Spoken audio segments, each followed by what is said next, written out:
每次照镜子的时候，你会特别注意自己的发量吗？现代人生活节奏快，压力大，脱发啊，还有秃头变得越来越常见，越来越多年轻人以及女性都开始面临脱发危机。今天就让我们一起来聊聊秃头歧视和脱发焦虑吧。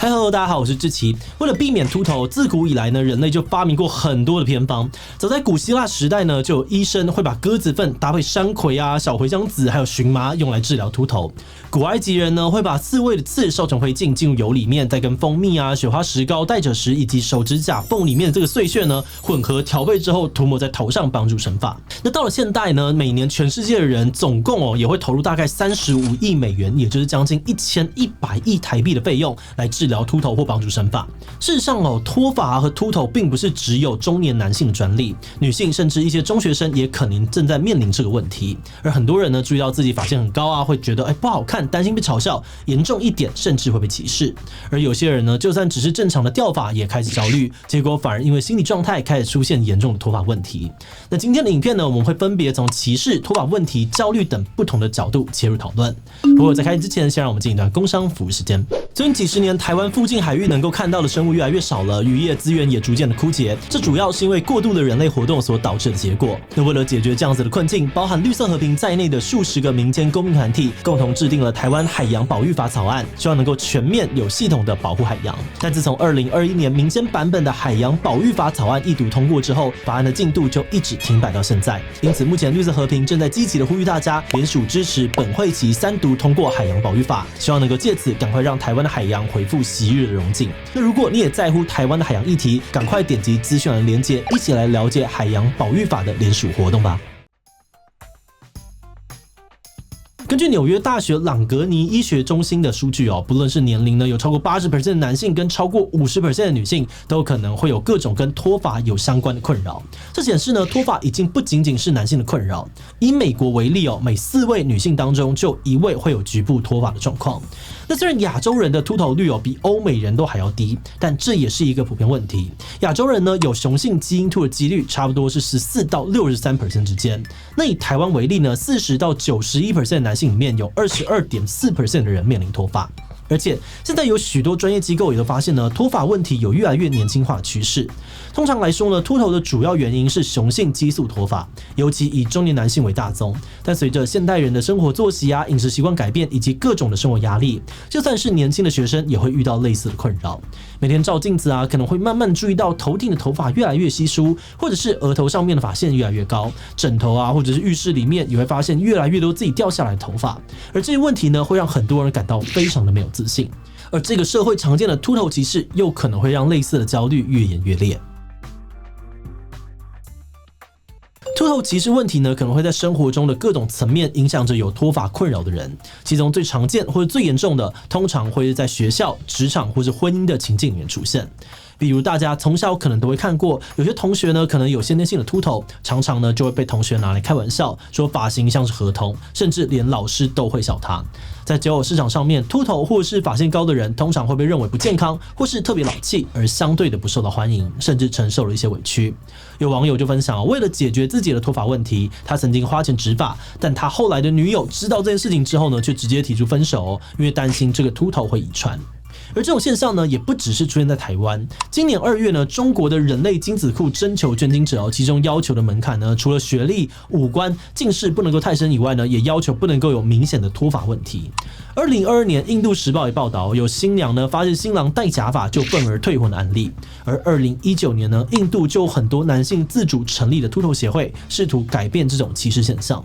2021年，韩国的海军招生简章体检项目当中呢，把掉发症跟异位性皮肤炎、白化症之类状况归在同样不合格或不健康的标准当中。有人就批评军方呢把这个归类在身心障碍，非常奇怪。秃头并不会影响军人的战力，也不会传染，凭什么不能够报效国家？那总而言之对于秃头或是有脱发困扰的人来说，现在的社会风气恐怕真的是蛮不友善的。而这样子的现象呢，也让很多人即使没有秃头，感受到沉重的心理压力跟困扰。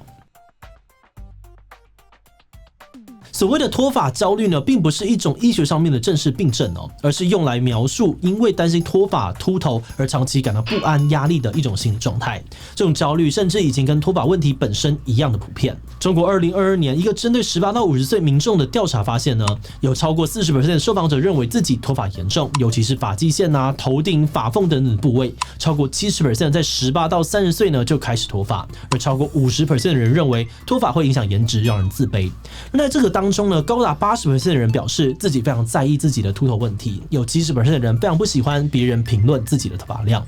另外呢，从很多网友的经验分享当中我们注意到这种焦虑会对于当事人的心理健康跟社交生活造成很多的冲击。比如说，每天早晨梳头发的时候，总是提心吊胆，很怕自己的头发呢会越梳越少。这种无助感让他非常的绝望哦，久而久之越来越自卑，走到哪里都会特别注意自己的头发状况，甚至因此干脆就不出门，因为很怕被别人注意到这个问题。那在缺乏社交支持的状况之下呢，一个人的心理健康就很容易会出现问题，影响到他的日常作息或者是工作表现，持续的降低自我成就感，吃不好或睡不好，结果头发又因此越掉越多，陷入了一个恶性循环。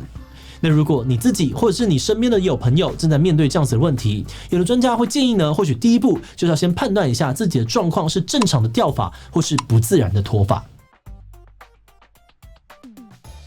其实掉发是人类自然现象，因为每根头发呢都有它自己的生长周期，从毛囊生长出来大概会有2到6年的时间，接着是4周的脱落期，最后进入休止期。而这个时候呢，头发会自然的枯萎掉落。那每个人头皮上面的毛囊生命周期都不太一样，但一般来说，大约有84% 的头发都是在生长期，14% 的时候呢是在休止期，而2% 呢在脱落期。所以呢，每天自然掉落50到100根头发都还算是正常的。换句话说，如果每天掉发超过100根，那就可能是非正常脱发了。这表示呢，头皮的毛囊可能受到了激素啊，或者是外界的刺激，导致掉发量增加，甚至是停止生长。但我们毕竟很难精准的去计算自己一天到底掉了多少头发，所以有医师呢也分享大家可以试着用手指呢紧贴这个头皮，五指并拢，夹紧这个头发呢往上轻轻拉，重复6到8次。如果每次都能够夹到3到4根以上头发，那么就很有可能是脱发了。好的，那这边呢，话说回来，不管自己是不是真的有脱发问题，如果我就是觉得非常焦虑的话，到底应该怎么办呢？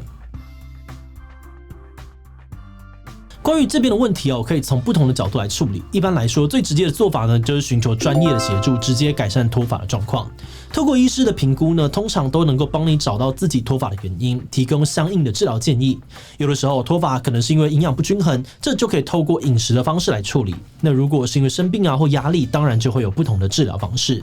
有些秃头呢可能是先天，有些可能是后天所造成的。但不管是哪一种状况，养成良好的生活习惯，都有助于延长头发的生长期，而在出现明显严重的脱发问题之前，达到减缓啊或是预防的效果。而另外，我们刚刚提到有些人的困扰呢，还会包含了缺乏自信，甚至是缺乏自信就是造成脱发的问题来源之一。所以想办法提升自己的自信，其实也非常重要。那这边具体的方式呢，可能透过其他方面的事情来获得自我的认同啊，还有成就感，让自己不会总是陷在负面的自我评价里面，又或者是找到适合目前发量的发型。另外呢，远离压力来源找到会支持你的人非常重要。比如减少跟那些喜欢评价啊，会让自己感到压力的人相处的时间，或也可以试着跟对方坦率的呢分享自己的感受，让他们知道某些行为可能会对别人造成困扰。在进入观点以前呢，我们要先特别的感谢志毅77的所有会员，因为有了大家的支持跟赞助，我们才能够持续运作这个频道，跟大家一起研究各式各样的问题，真的是非常的谢谢大家。那如果你愿意支持我们走得更远，欢迎点击频道主页的加入按钮，成为我们的会员，或者也可以用超级感谢小额支持我们。好的，那话说回来，我们今天制作这支影片呢，主要是发现自己身边有脱发焦虑的朋友其实蛮多的，部分年龄跟性别呢，很多人都有类似的担忧或困扰。那在研究的过程当中，听到很多人分享自己的焦虑状况，感觉都非常的无力。有的时候他们不一定觉得自己的状态不好看，但外在压力就好像会逼他们一定要改变。而且虽然刚刚我们有分享很多摆脱焦虑的方式，但我们也知道这些要做到真的非常不容易。因为自己的认知或许可以透过各种方式来调整或改变，但来自于外界的看法常常才是最难处理的部分。所以今天呢，我们希望透过这个影片来让更多人注意到这些问题跟现象。那如果你身边呢也有朋友在经历这样子的困难，也别忘了给他一些适度的支持哦。好的，那最后呢，想来问大家，你觉得你有脱发焦虑吗？